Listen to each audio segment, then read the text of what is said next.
Drain and teacher shortage in Tennessee, and we're talking to Ms. JButler, who is the coordinator for student teaching in the special education department of Peabody School of Education, Vanderbilt University, and Ms. LRoland, who is the president-elect for the Metropolitan Nashville Education Association. And let me welcome the two of you to Black Pulse. Ms. Roland, we're talking about the possibilities of a tremendous teacher shortage within the next few years. And as the president-elect of the Metropolitan Nashville Education Association, I think you've got approximately 4,000 members within this area. Perhaps you'd like to say something about the teacher shortage, and especially something about minority teaching shortage. Well, I need to say at the offset that in speaking with Mr. Bradley, who is over personnel in the system, he states that at this time there is not a teacher shortage here in Metro Nashville. The pool of applicants this year showed that there were many persons interested and they were well qualified. However, Metro Nashville is anticipating a teacher shortage. The reason being that many teachers in Metro Nashville will be retiring. Metro Nashville has an experienced force of teachers. I would venture to say at least half of the teaching force has at least 15 or more years experience.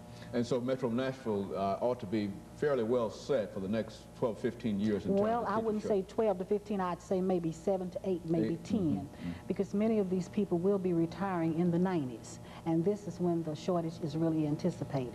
Very well. Ms. Butler, as a person who's involved in teacher education, what can we do in order to attract better teachers and more teachers and better qualified teachers? And how do we keep them once we attract them? The place to start is to recruit seniors in high school into teacher education programs in the country. And about 10 years ago, there were about 35% of the total undergraduate population in teacher training programs across the country who represented minorities. That has decreased over the last 10 years to about 27% of all of the undergraduate students in undergraduate teacher training programs who represent minority groups. So the number of minorities now deciding as seniors to go into the teaching profession is decreasing at a rapid rate. And we sort of anticipate that the number of minorities and other students who decide to be teachers is going to become less and less over the next 10 years. How do you get a 17-year-old young person to decide on teaching as a career? It's really a difficult decision for them. And they're thinking, first of all, about the money. How much are they going to earn when they graduate? And as the other guests have already discussed, the salaries in the state of Tennessee are probably some of the lowest in the country. So even if students decide to come into teacher training programs in Tennessee, it's very likely that they will leave at the end of the 4 years to teach elsewhere. Another thing that's really important in their decision as seniors in high school is the prestige that a certain career has.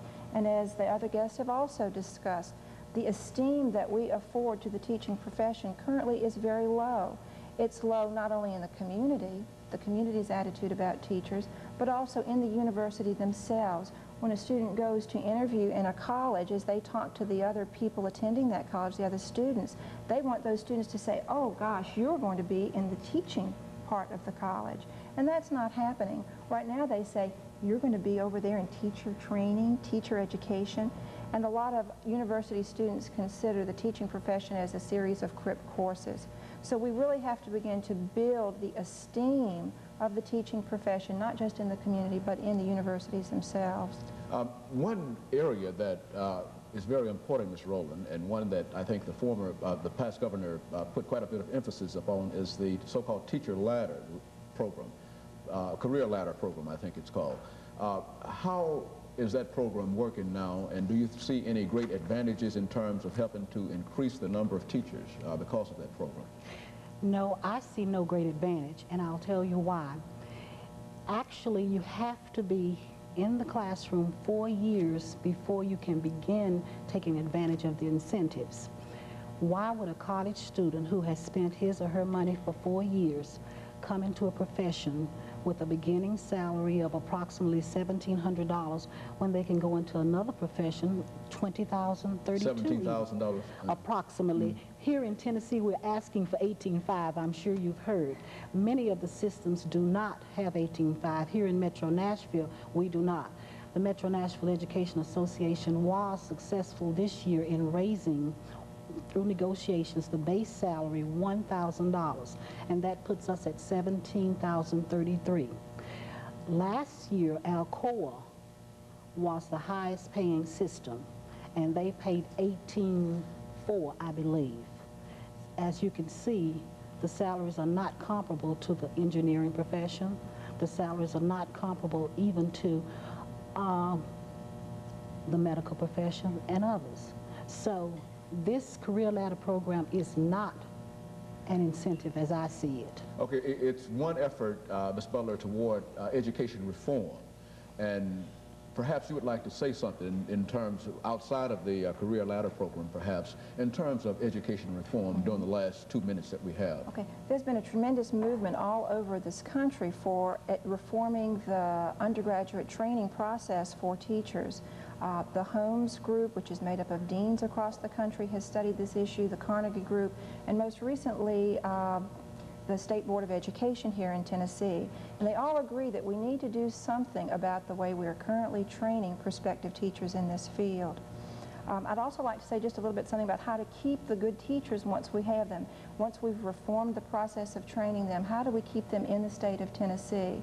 And I think one of the big factors is job stress, you know, how to alleviate some of that stress, and I think the career ladder has perhaps contributed in some ways to the stress on the job. So trying to find a compromise in keeping the profession of teaching having high level of standards through a program like the career ladder, but also finding ways to improve some of the working conditions along with that. Well, let me thank the two of you for coming by and talking about this very important issue with us today, as well as the other participants. And let me invite you to return with us next Sunday night for another informative edition of the Black Pulse of Nashville.